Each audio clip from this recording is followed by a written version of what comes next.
Hello and welcome. Friday again with You Too Can Be Prosperous. One moment. I'll be with you.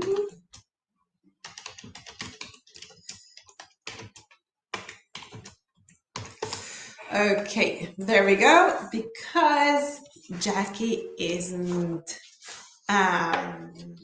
online yet, so whenever she comes, we will have her join.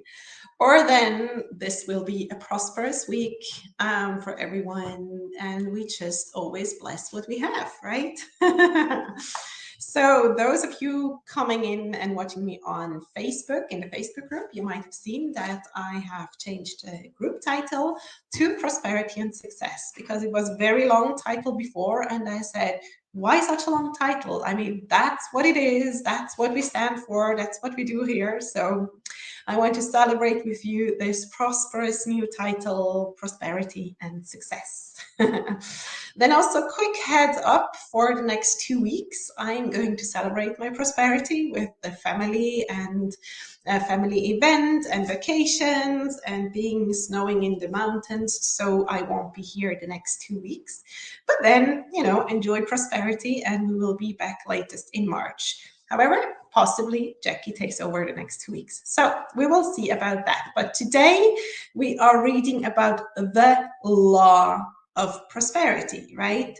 So this is a little bit a longer section because there are 4 questions, and you might want to write them down, 4 questions that are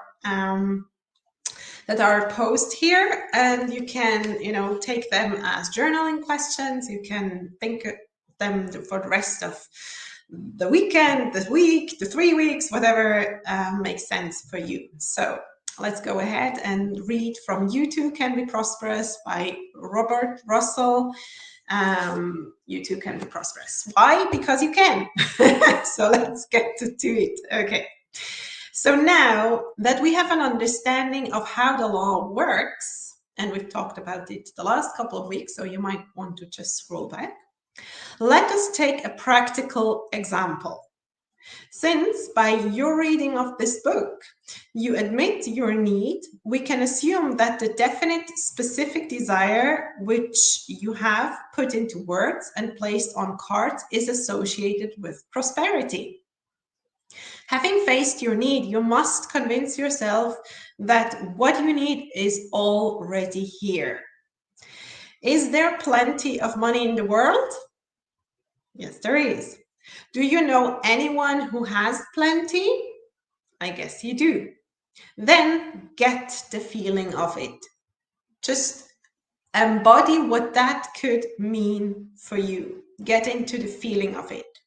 If anyone else has plenty, you can have plenty too. Now we have quotations. It's even written in the scripture, right? God is no respecter of persons. The law is impersonal. He maketh his sun to shine upon the evil and on the good, and sendeth rain on the just and on the unjust. What has come to other persons can come to you. You have by this time met and answered 2 questions. First, what is my need? And second, can I share in prosperity? So that's what we did in the last couple of weeks. Okay. What is my need? Can I share in prosperity? The third question naturally is, how can I get this prosperity? You can get you can get it in the only way that anyone else gets things, through the action of the law of consciousness.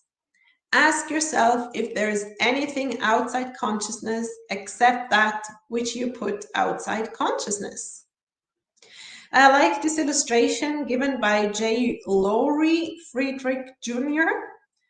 Quote, "Why is it that I can walk or lift my hand? Because I know I can. If I didn't know I could, I couldn't. The proof could be established in 5 minutes. I have 2 strong legs.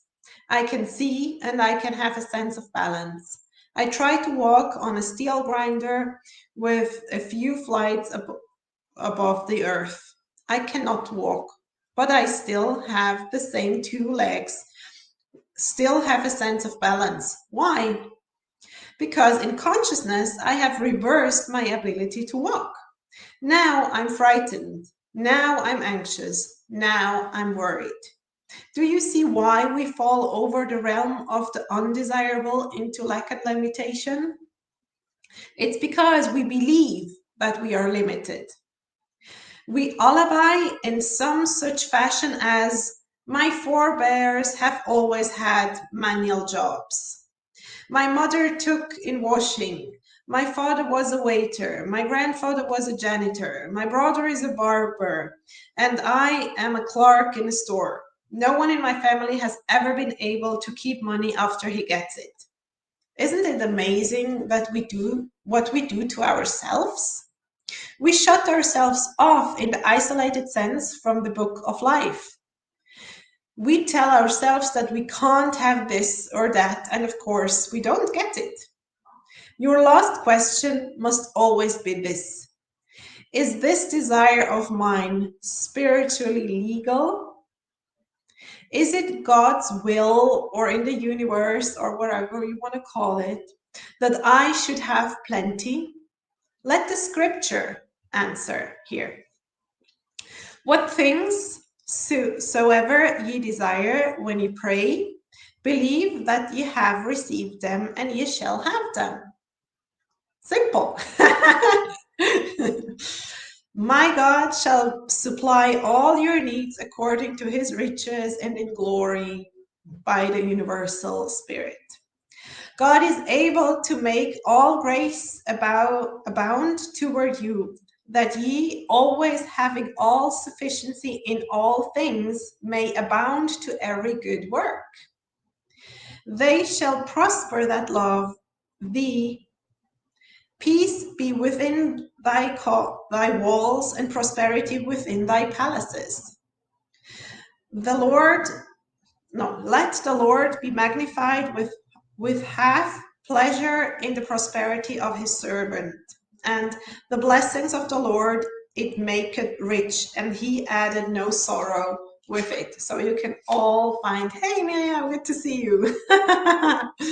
Very cool. And all things whatsoever ye shall ask in the prayer, believing ye shall receive. I mean, it's all there. That's what we mentioned. It's all already there. It's all in the existence already. The question is, do you have the consciousness of it, to grasp it, to assume it, to appropriate it in your feelings? Because that's the work, and the more you go there, the more certain you can have it. Or let's say also, the more you avoid to go into the limitation, like, I cannot have it, or you're afraid to, what if you had it, blah, blah, blah. And I'm saying blah, blah, blah, because that's where the negating forces and words and thoughts are coming in. And we don't want to go there. We go to prosperity only. So I hope this was a prosperous train of thought for this wonderful Friday. And I'm looking forward to seeing you back at Friday in, I guess, March, the first Friday in March. Maybe earlier, who knows? Prosperity is always there. So let's see what makes us most prosperous. Yes, and so happy to have you here and looking forward to seeing you back. Enjoy. Bye.